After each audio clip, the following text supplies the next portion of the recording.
Blessed day, soul family. Welcome back.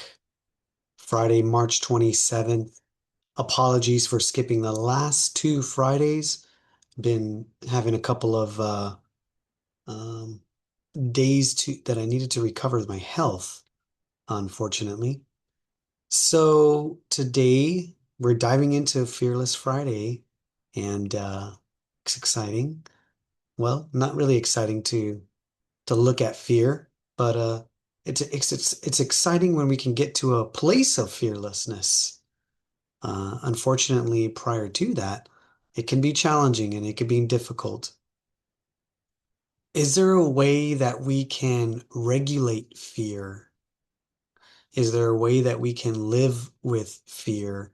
Is there a way that we can befriend fear or live alongside fear?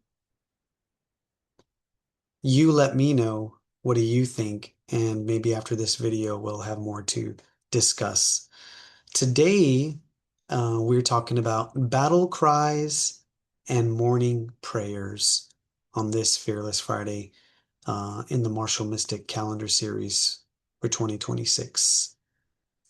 Before we go into it, we're going to look at our daily Tai Chi movement for the Tai Chi nerds out there like myself. And this is a common question that we get with the single whip movement, which is one of the main postures in the Tai Chi form, the 108. And there's an issue of foot placement and pivoting of the foot as well. The desire is to have the foot at a 45-degree angle before you express your on here. Okay, so the question is, at what point does the back foot adjustment happen? There are two ways that you can do it. And when you do it fast, you can see that the two options are, one, you're rooting on the whole foot. You're rooting on the whole foot and then the leg comes in. You're rooting on the whole foot and then the leg comes in. So you spin, boom. At that point, now, when you turn here, that back foot can adjust. Okay? There's probably more than The two other ways option to is do it. You you have to. root on just the heel. You root on just the heel for the whip. This one's the Because the more whip challenging needs one. that rooting. So what you have to do is you then squeeze and then it happens together when you do the whip.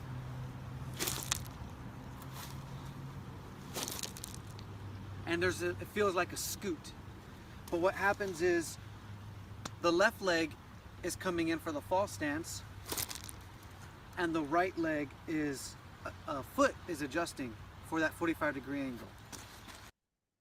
So there's the Tai Chi movement for today, the single whip foot adjustment. That's a common question that comes up.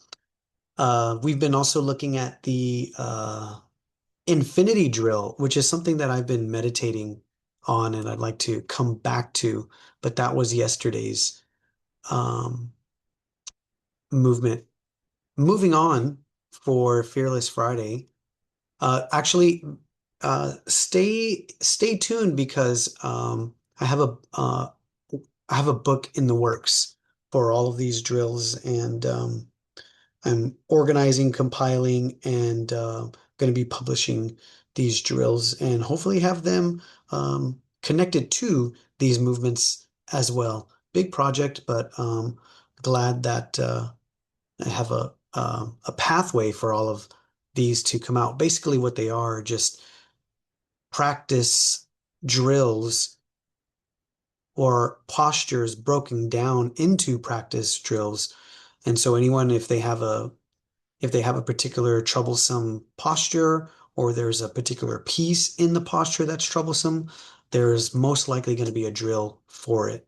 So for that body regulation, the breath coordination, and the mind integration. So stay on the lookout for that book. So if we want to regulate fear, That means that there's something there that we have to look at. But so on one hand, you can't regulate what you're not aware of. You can't regulate the unknown, and you can't engage with what you're unaware of. So then what if something comes into the awareness that stimulates fear and one chooses to look away or avoid it or to repress it? Science tells us that um, behavior can be maladaptive if we choose to do this. There can be avoidance and procrastination, hypervigilance, social withdrawal, compulsive behaviors, and emotional volatility.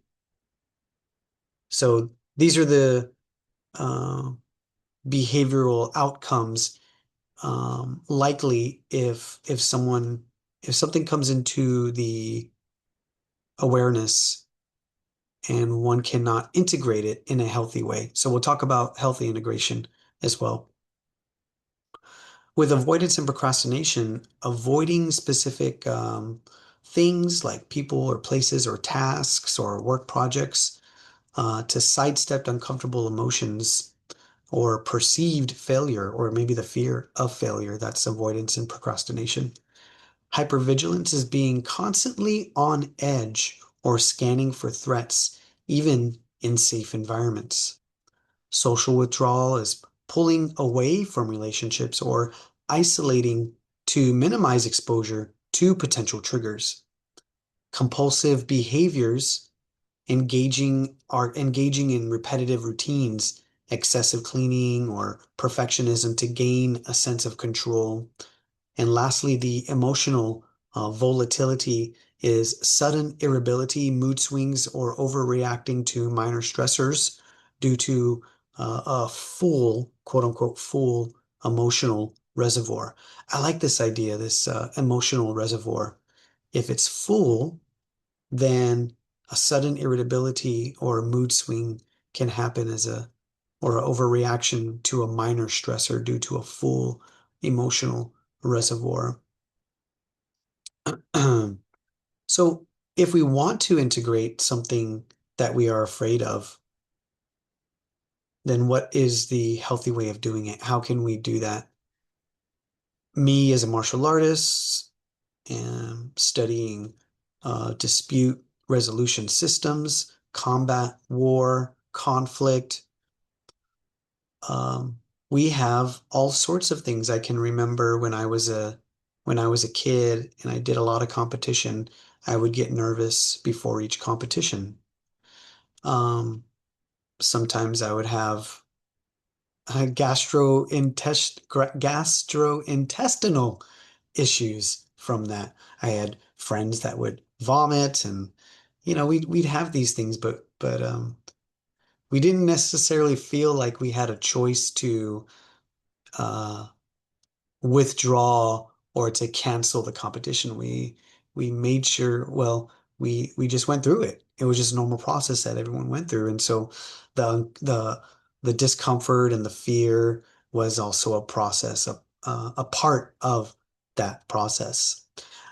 Specifically for me, when it was the point when when our car would pull into the parking lot of the place of competition.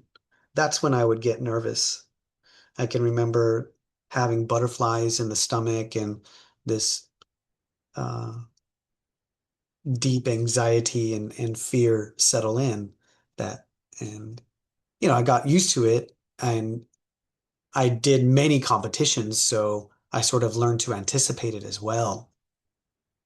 And then it would kind of come and go until finally, I'd go through the whole process. And when you're finally in it and you're doing it, whatever it is, like forms or fighting or something like that, then the fear goes away and then you're in the moment, right? But the anticipation can wear on you, right? So is it possible that we can use the reflection principle, the contemplation practice, and meditation for fear, or something that induces fear? So this week, as I've been sort of looking at the aspects of, um, potential war out in the Middle East, I've been sort of thinking about the USS Tripoli. So I don't know if you're aware of the USS Tripoli, but it's currently transiting the Indian Ocean and scheduled to arrive in the Middle East by the end of this week. It carries the 31st Marine Expeditionary Unit and includes about 2,000 Marines and a complement of F-35B stealth jets, the USS Tripoli. You can see how big that thing is in contrast to the people, the humans, gives us an idea of how small we are. But I was just kind of exercising a little empathy to put myself in the shoes of some of the young soldiers who are traversing this slow path towards the unknown into an a fate that is unknown. And so what that stimulates for me is actually some grief, sadness. And I prepared my needs and feelings here because I wanted to go through this process because I think it's important to to figure out healthy ways to look at fear. And obviously there's therapy and whatnot and talking to people and whatnot. But through the process of nature Gong Fu, I want to be in deep relationship with myself to not avoid the things that are uncomfortable, right?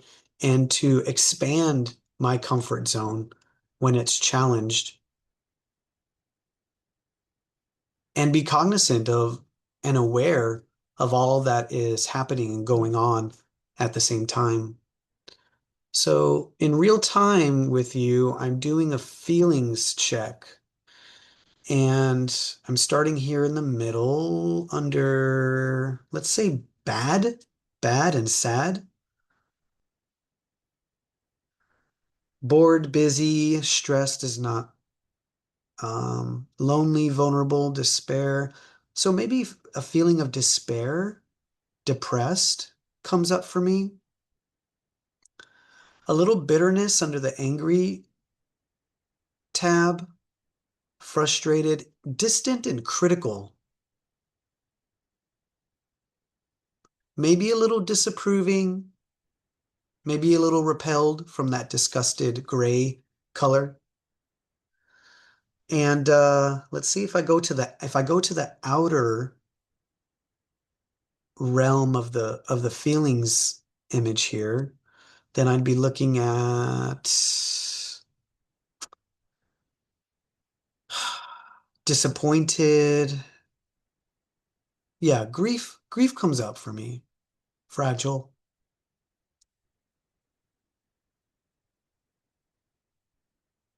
Yeah, not necessarily abandoned, but I think nervous is also there. Worried. Maybe a little overwhelmed too. Helpless. Maybe a lot of us are feeling helpless right now with what we're seeing in the world and not sure how to look at it in a healthy way and then go through our day-to-day actions in a healthy way. If you're like that, if you feel like that, let me know. What do you think?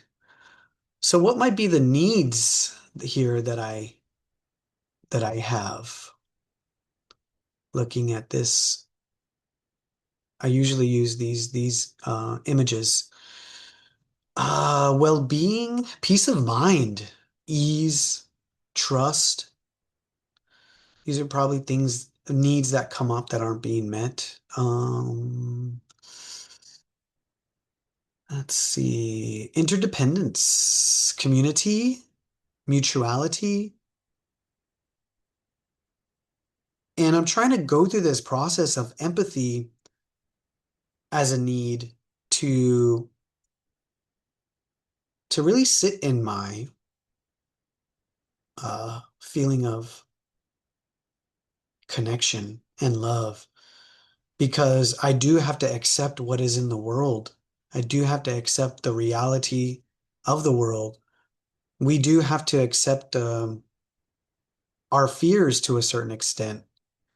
We have to be able to sit with what comes up for us in meditation so that we can breathe through it and it can move through us.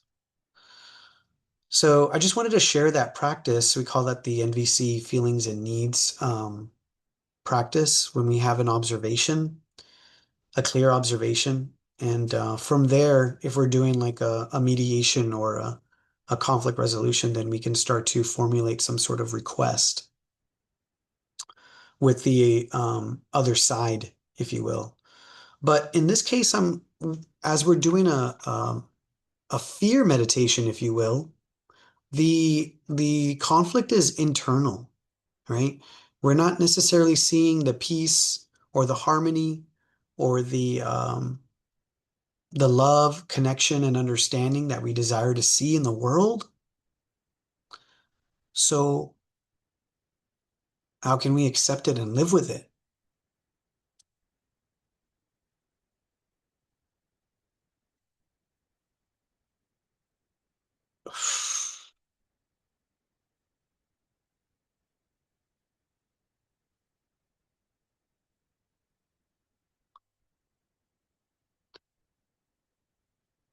So that's just something for me that came up this week. The USS Tripoli, and it helped me to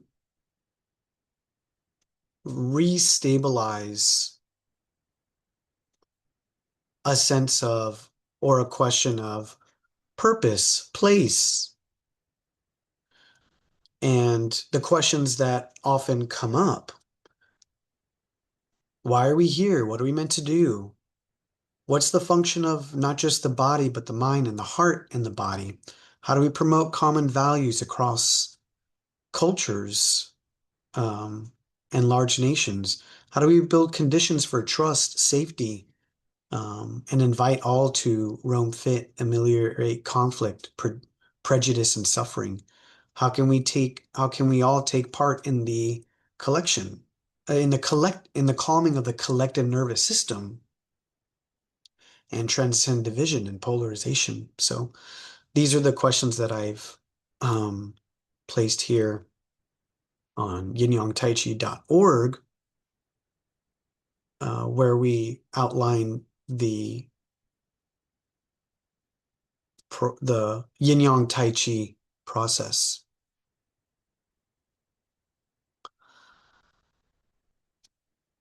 So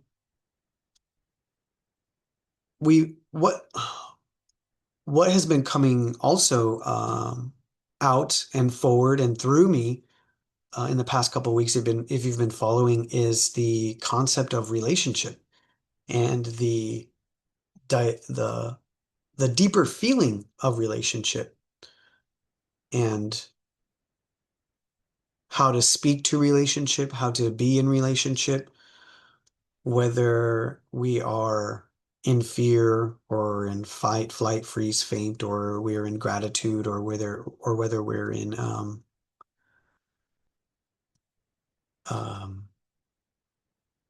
a celebratory mood, right? So, so that's why today I got the idea and the intention to bring about a battle cry and our morning prayers because we don't know what is on the other side of this current conflict and the interaction and interface of these large nations in dispute. And all we can do is sit in our love and our prayers and in our breath and in our battle cries for peace as we continue to move forward and understand and know um, and hope that, we're going to come out of this on the other side with our lives intact, probably not disturbed in any way here in our homes and in our towns and in our communities by this large scale conflict. And thank God, thank the Lord. And for me, who's someone I'm in my 40s now, we've seen a lot of large scale conflicts, American conflicts that I have personally have not been disturbed by. And that's also challenging to look at too.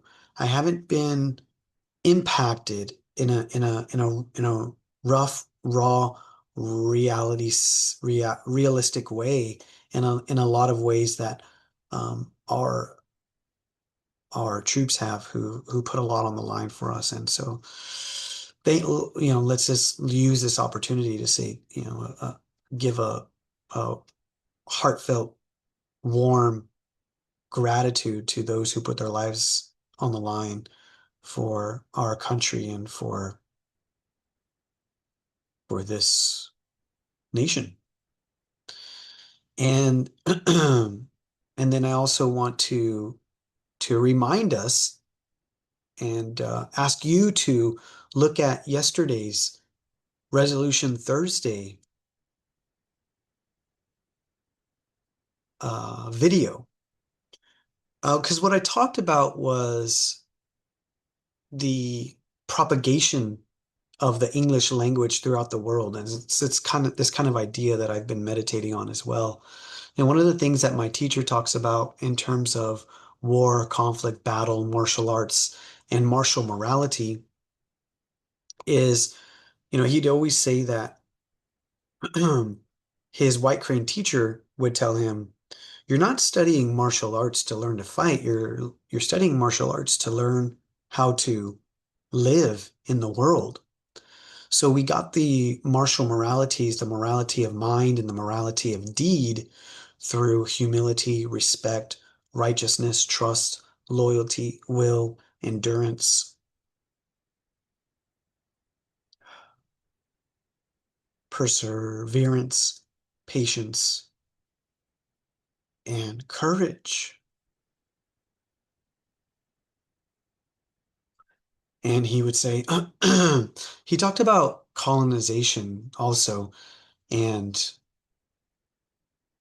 he would say in ancient times, if you people couldn't communicate, they'd likely be in some sort of conflict, and you would have to fight for your life, or at least be in question of would you need to fight for your life because you wouldn't be able to communicate. And if you can't communicate, there's there's no diplomacy. There's no diplomacy. There's no trust or safety. So you would say, look at the propagation of the English language throughout the world. With the English language and with people picking up the English language around the world, now you have more opportunity for communication, diplomacy, trust, safety, and what have you. And so he would say, well, yes, British did colonize a lot of the world, and as a result, you have the English language around the world. Was that bad or was that good? So, is it good that people speak the English language, that a lot of people speak the English language, and a lot of people are learning the English language? Maybe yes, maybe not. Um, in thinking about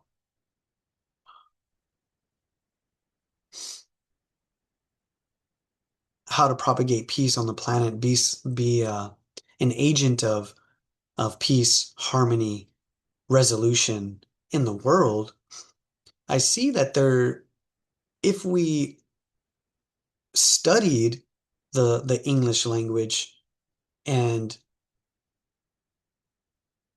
we looked at it in a way that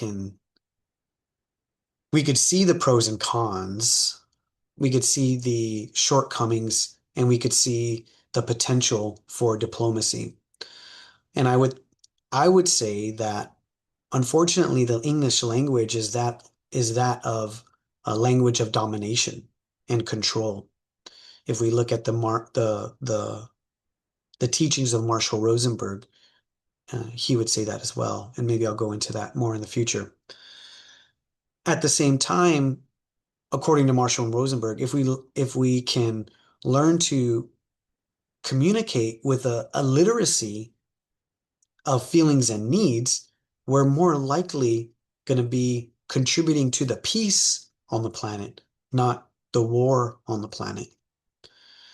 And so this is something that I've taken up seriously and utilized seriously in my day-to-day life as someone who, yes, studies martial arts, war, conflict for the sake of